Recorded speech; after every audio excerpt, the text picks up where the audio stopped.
আমরা জানি নবী ইব্রাহিমের বাপ ছিল আজর। সে মূর্তি বানাতো, এমন কোন মূর্তির কাঠি নেই, এমন কোন মূর্তির চেহারা নেই যে নবী ইব্রাহিমের বাপ পারতো না। তার সামনে শুধু বলতো যে এই আকারের তুমি কি করো, কালীকে বানিয়ে দাও, দুর্গাকে বানিয়ে দাও, সরস্বতীকে বানিয়ে দাও, এইভাবে হ্যাঁ ভগবতীকে বানিয়ে দাও, যত তাদের ভগবান রয়েছে এই ভগবানের নাম শুধুমাত্র তার সামনে বলবে, আর নবী ইব্রাহিমের বাপ সাথে সাথে বানিয়ে দিবে। এত বড় কারিগর ছিল।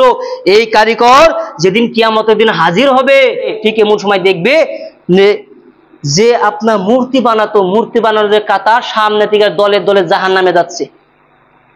এটা দেখে নবী ইব্রাহিমের বাপ আজর এভাবে করে ঢেউ দিয়ে আপনার যে লাইন রয়েছে, লাইনের উপর দিয়ে মানুষের মাথার উপর দিয়ে খুঁজছে। কাকে খুঁজছে? ইব্রাহিমকে খুঁজছে।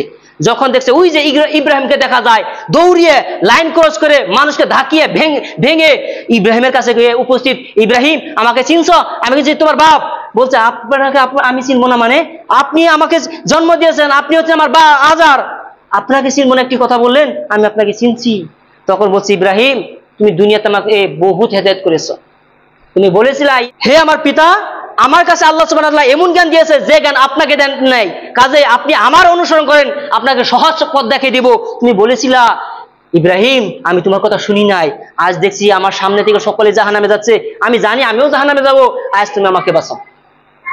এই কথা শুনে ইব্রাহিম নবী দাঁড়িয়ে গেল, দাঁড়িয়ে তার হাতটা উঠিয়ে আল্লাহর কাছে দোয়া করলো। দেখেন কোন বাপের জন্য দোয়া করতেছে? যে বাপ নবী ইব্রাহিমকে বাড়ি থেকে তাড়িয়ে দিয়েছিল, যে বাপ নমরুদের সাথে মিলে তার সন্তানকে এরকম শাস্তি দিয়েছিল, শেষমেশে আগুনে ফেলেছিল। এই ইব্রাহিম তবু বাপের প্রতি কত মায়া, আজ বাপ জাহান্নামে যাবে আর আমি তার সন্তান হয়ে এটা কিভাবে সহ্য করতে পারি? না কোনোদিন সহ্য করতে পারি না। কাজে কি আল্লাহর কাছে হাত তুলে দোয়া করতে, আল্লাহ আমার বাপকে তুমি জাহান্নামে দিও না। নবী ইব্রাহিম এই মূর্তি বানায়, কারণ আল্লাহ নবী বলছেন যে যারা মূর্তি বানাইলো তারা শিরিক করলো, আর যারা শিরিক করে তারা জাহান্নামে চলে যাবে। কাজে এই শিরিককারী একদম পুরুষের জন্য, শিরিককারী একদম পিতার জন্য আল্লাহর কাছে দোয়া করছে, আল্লাহ গো তুমি আমার বাপকে জাহান্নামে দিও না। যখন এই কথা বললো আল্লাহ তার মনের কষ্টটা বুঝতে পারলো। নবী ইব্রাহিমের যে অন্তরে কত কষ্ট হতেছে, মায়াময় আকৃতি নিয়ে, মায়াময় কণ্ঠ নিয়ে যখন আল্লাহকে বলবে, আল্লাহ তো কত রহমান, আল্লাহকে এটা সহ্য করতে পারে। তখন আল্লাহ তার এই অবস্থাটা বুঝে আল্লাহ বলল ইব্রাহিম তাহলে একটি কাজ করেন, তাহলে কি আপনি এখান থেকে সরে যান তো, আপনার মুখটা একটু ঘুরিয়ে দেন।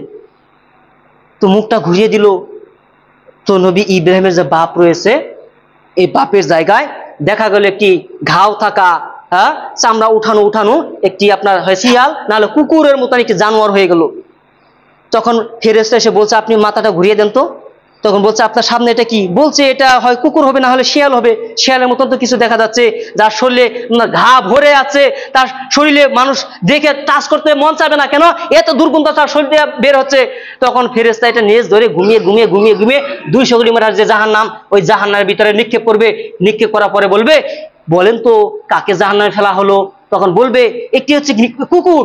বলছে না, এটি হচ্ছে আপনার বাপ, আপনার বাপকে আমি জাহান্নামে ফেলে দিলাম। আমি জানি আপনার বাপের প্রতি আপনার অনেক মহব্বত, আমি জানি আপনার বাপের প্রতি আপনার অনেক ভালোবাসা। কাজেই আল্লাহর বন্ধুকে কোনোদিন কষ্ট দিতে পারে না।